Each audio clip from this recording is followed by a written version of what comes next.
Bahraich DMO Sanjay Mishra ने 5 दर्जे में पढ़ रहे मदरसे के बच्चे से पूछा सवाल। स्कूल की स्पेलिंग व पहाड़ा बच्चा बताने में रहा असमर्थ, जिस पर मदरसे के जिम्मेदार मौलाना बोले, बच्चा आपको देख के घबरा गया है। योगी सरकार के आदेश के बाद बृहस्पतिवार यानी 22 सितंबर को जिले के गैर मान्यता प्राप्त मदरसों का सर्वेक्षण लगातार जारी है। नमस्कार, आदाब, मैं बिन्नू बाबा और विक्रांत हूँ और आप देख रहे हैं द पब्लिक मेल। बता दें, बहराइच अल्पसंख्यक कल्याण अधिकारी द्वारा आज मदरसा हिदायतुल इस्लाम बशीरगंज का किया गया है सर्वे। इसके साथ ही बहराइच डीएमओ ने मदरसे के जिम्मेदार को सख्त हिदायत देते हुए कहा है, दीनी शिक्षा के साथ साथ अन्य विषयों पर भी छात्र छात्राओं को शिक्षा पर ध्यान दिया जाए। बोले, नियम के विरुद्ध विदेशी नेपाल के बच्चों का दाखिला न लिया जाए। त्रुटि की दशा में जिम्मेदारी मदरसे की होगी।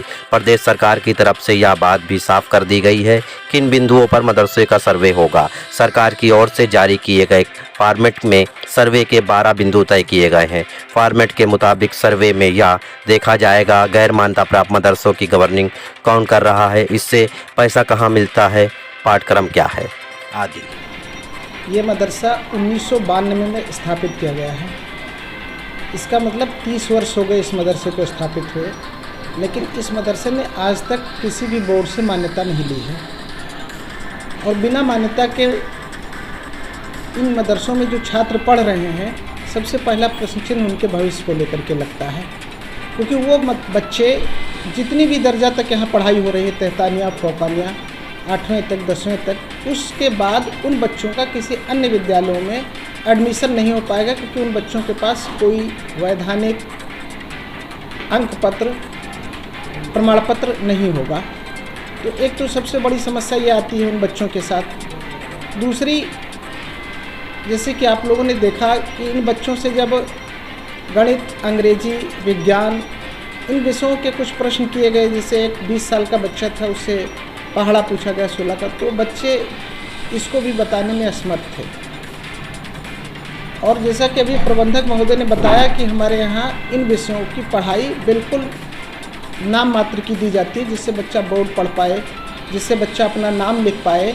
तो एक तरह से ये भी बच्चों के साथ थोड़ी सी आधुनिक शिक्षा की कमी रह जाती है। क्या नेपाली बच्चों का भी दाखिला देखने को इस मदरसे में मिला? हाँ, इस मदरसे में प्रबंधक द्वारा और स्टाफ द्वारा बताया गया कि लगभग 8 बच्चे नेपाल के हैं, जिसमें एक बच्चा जो क्या नाम बताया, मोहम्मद इमरान, उसको बताया इन लोगों ने कि वो 5 बच्चों को लेकर के आया है। और भी ऐसे 2-3 बच्चे इनके यहाँ हैं। यहाँ पर दाखिला किया गया है। दाखिले का कोई ये प्रॉपर आधार नहीं बता पाए हैं, न कोई अभिलेख अभी उपलब्ध करा पाए हैं। इन्होंने कहा है कि 2-3 दिन में हम दाखिले का आधार और 12 बिंदुओं में से कितने बिंदुओं में से अब सरकार के जो 12 बिंदु हैं जांच के, उसमें तो बहुत सामान्य से बिंदु हैं। उन बिंदुओं पर इन्होंने सूचनाएं दे दी हैं। लगभग इन्होंने बताया कि 27 लाख वार्षिक चंदा इनके यहाँ अवामी चंदा आता है, जिसके आधार पर इनका मदरसा संचालित हो रहा है।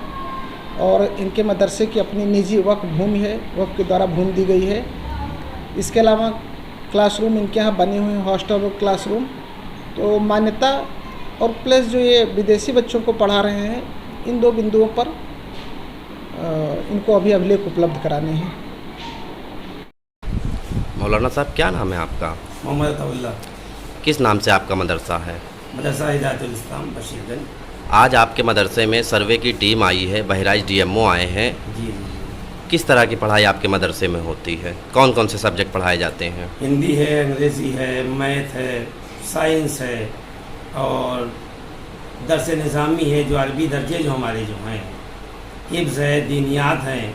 अभी बहराइच डीएमओ द्वारा आपके 5 क्लास के बच्चे से जी स्कूल की स्पेलिंग पूछी गई जी। और 16 का पहाड़ा पूछा गया, वो नहीं बता पाया। इस पर आपका क्या कहना है?